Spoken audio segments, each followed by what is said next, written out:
Yo, when this first came out and I was in high school and I just started getting some hoes, First time she was in my math class. it was more so English class. You wanna know just where I'm at? Well, let me tell you about it. All right, man, in all seriousness, I was in high school when this album first dropped, and it was also around the first time where I actually started getting some hoes. Like, I actually started talking to girls and actually pulling them, you feel me? I'm a big J. Cole fan from the very beginning. Mixtapes, early albums at a very early age. And I could say without a doubt, this is definitely his best project. And not only is it the best for me, it's an undeniable classic in the hip-hop community. I feel like there's a lot to talk about this. I've had this album for a few years now, and I feel like it's time to take it out the plastic. So yeah, so this is the front right here. We also got the back. The track listing not too crazy. I'm more excited for what's in the inside of it. But yeah, we about to rip this shit off now. See what this is about. Man, let's do this. So let's open this mouth. Oh, okay. All right. Okay. Let's start with this one first. I don't know off the top of my head which whip this is. Oh, by the way, never mind. It shows you right here. Here is the most important part, which is the vinyl. It's a simple black vinyl with the brick in the middle. I would prefer this if it was more of a colored vinyl, maybe specifically blue because of the album cover. But, you know, this is pretty solid too. You know, man, I do want to give a little bit of analysis on this album and how it's aged. So that's also something else I'm going to do. But before that, we also got this right here. As you can see, it's Cole with his friends. Not sure if there you go. The camera's picking it up. And on the other side, we got the track list. Not only is it the track list, but you also got the writing credits and the producer credits in here, which is pretty fucking cool. I think that is... Oh, we got another vinyl right here, side B. Yeah, man, when this album first came out, everybody knew it was a fire-ass rap album, right? And as I age with this album, not only do I know it's even more fire, but like I'm able to experience a lot of the stuff that he's talking about on this album. Damn, I can't put this shit back in here.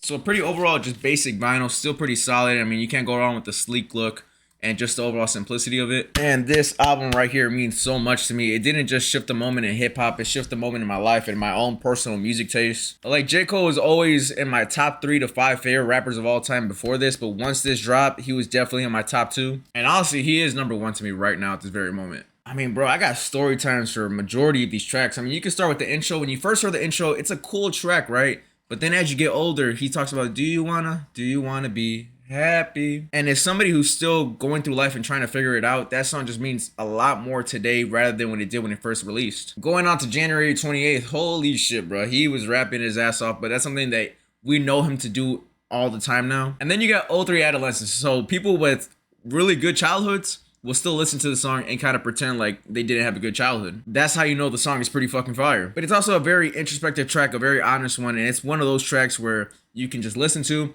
and let the vibe soak in, and whatever you're feeling, the mood of that track is gonna overtake it. Oh, I skipped Wet Dreams. Wet Dreams, by the way, woo! Every guy when this came out, man, you listen to, even every girl, everybody that listened to this album when it first came out, that song was on repeat. It's one of the bigger songs on this album, and you can't lie, bro. When you got your first Nah Mean, you listen to that shit. And I never did this before, no. Tale of Two Cities, obviously so fucking fire, but Fire Squad, yo. I mean, there's obviously that joke that this fucking album went, what, double platinum with no features, over, I think triple platinum now. I'm not really sure. Y'all can search that up. And the thing about me is that the reason why Cole has always been one of my favorite artists is the fact that he's so relatable. It's the fact that I can listen to his music and I feel like I'm going through the same shit, which I really am. Maybe not the themes of fame, but I can't, now that I started YouTube, I can experience that at a very lesser scale. Some of the important themes on here are age, success versus self-worth, losing innocence, fame, obviously, and just kind of overall struggling with identity. This right here really set the bar for conscious rap in the 2010s. It led to a wave of albums being more personal rather than just flashy and over the top. And without a doubt, Cole's doubters, if you did not have him in the big 3 before, he was definitely in the big 3 when this released. And not only is this a fan certified classic, but the whole hip hop community regards this as a classic as well. Obviously, you got the heavy hitters like GOMD, No Role Modelz, Love Yourz, which by the way, I do have a Love Yourz inspired tattoo on me. Not only is he rapping his ass off on here, but he's also very honest. And when you can be very honest and vulnerable and yet still go fucking crazy bar for bar, that just makes for a great album. And I also like to call this not only a classic, but also a timeless piece of music, because when I first heard it, like I said earlier, I was at a different space than where I am today.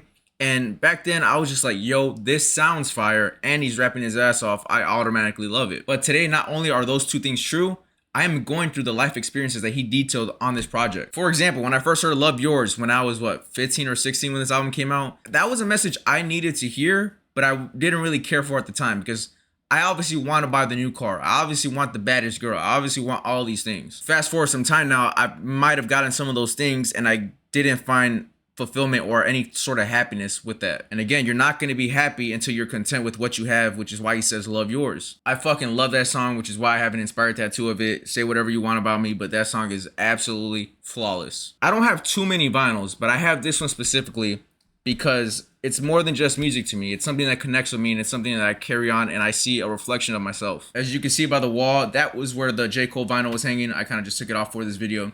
But those other 4 albums right there, 5 if you count the trilogy poster, they mean something to me and they have a personal connection to me.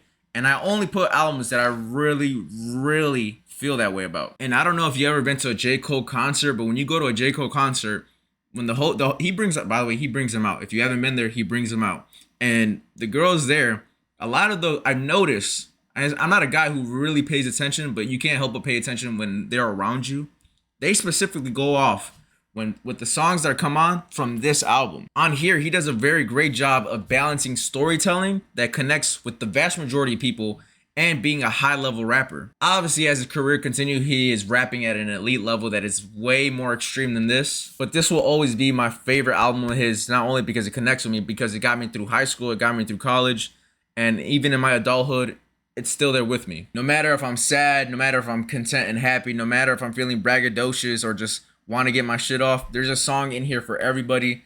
And no matter where you press play on this album, you would not skip the next song. And to go multiple times platinum with no features, I know that's a joke now, but that is so fucking insane to do. It's extremely difficult, no matter who the artist is. But to do that in hip-hop/rap specifically, I don't think people understand the level of difficulty. Like, if it was pop, it would be a little bit more easier, but hip-hop and rap, that is extremely difficult. No matter what you're going through, man, no matter if it's relationship issues, mental health issues, motivation, or just kind of grinding to get somewhere in your life, I feel like this is an album that connects with the vast majority of people. And let me know in the comments how you feel about this album and how it holds up today. But to me, this album is flawless and nobody can tell me anything else.